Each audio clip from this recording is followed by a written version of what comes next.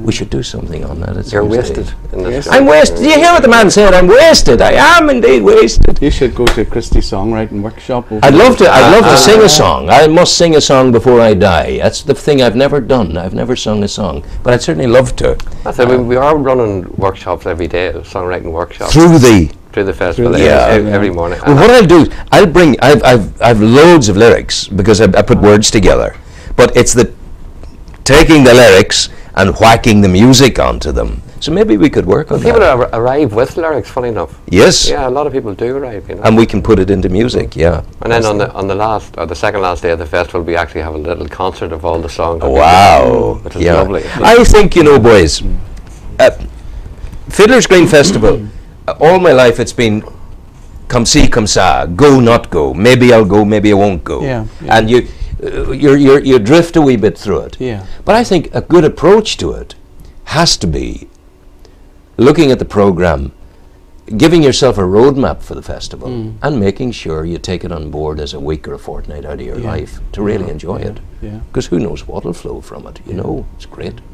And a lot of the Europeans, I mean, 50% of the people who attend the festival are from Europe. Yeah. And they give up maybe 10 days of, well, it is their holidays, and they're like, Yeah. take their family with them. Yeah. And then the children go to the children's program that runs all week. They Yeah. go to the music sessions or go to workshops, and then they all go to the concerts at night. Yeah. And they really do have a different experience than if you dip in and dip out of it, you know. Yes. Well, I want to say to you lads, this studio is yours from now to the end of the festival. It's there anytime. Okay. You're welcome here. I want to hear more of you. I want acts to come in and have a chat with us and play us a bit of music and whatever. And we'll not lose the contact, Brilliant. which I think is brilliant. good. Okay. Sean, are we ready with the hug? Are we going to have a hug? God bless you. All right. Listen, hang on there for a minute until we get into the hug. Honestly, Okay. I love you. Lovely to Thank see you you. very much. This must You're be good Ben people. Sands, of course. This is Ben. This is the cousin soap one. He lost the run of himself when he wrote this, and he got 22 million for it. That's right. Yeah, didn't you, Ben? 22 million. That's Is he in Denmark? Is he home from Denmark? I think he's still there. Yeah. Because I phoned him yesterday and I got a kind of a woo. Is that us? We're going. Boys, that's it. Thank you very much indeed. Thank you very God bless much. you. Thank you. That was lovely. Hugs. And my collection is far from complete, so at the end of the concert you could form a line down this wall here. I remember I wasn't much older than 4, maybe 5 at the most. The go to school mornings were colder, no such thing as a bus. Our mother'd be searching for school bags, combing our hair the wrong way, as she buttered our toast and buttoned our coats. Here's what my mother would say: we all need a hug in the morning, and one at the end of the day, and as many as possible squeezed in between to keep life's troubles at bay. No matter wherever you ramble, your problems be great or be small, it is my belief, for instant relief, a hug is the best cure of all. And when Adam was cast from the garden, feeling that life was unfair, his temper was starting to harden when Eve said, I've nothing to wear. But God in his mercy looked kindly, he gave his white shoulders a shrug. I'll give humankind a small piece of my mind, so he created the hug. For we all need a hug in the morning, and one at the end of the day, and as many as possible squeezed in between to keep life's troubles at bay. No matter wherever you ramble, your problems be great or be small, it is my belief, for instant relief, a hug is the best cure of all. Archbishop Tutu from Cape Town continues to keep our hearts warm with his passion for freedom and justice and peace. He's a man of great courage and charm.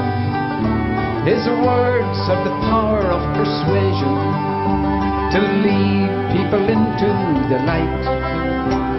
But if you want to move mountains like Tutu, then hug everybody in sight. For we all need a hug in the morning, and one at the end of the day, and as many as possible squeezed in between to keep life's troubles at bay. No matter wherever you ramble, your problems be great or be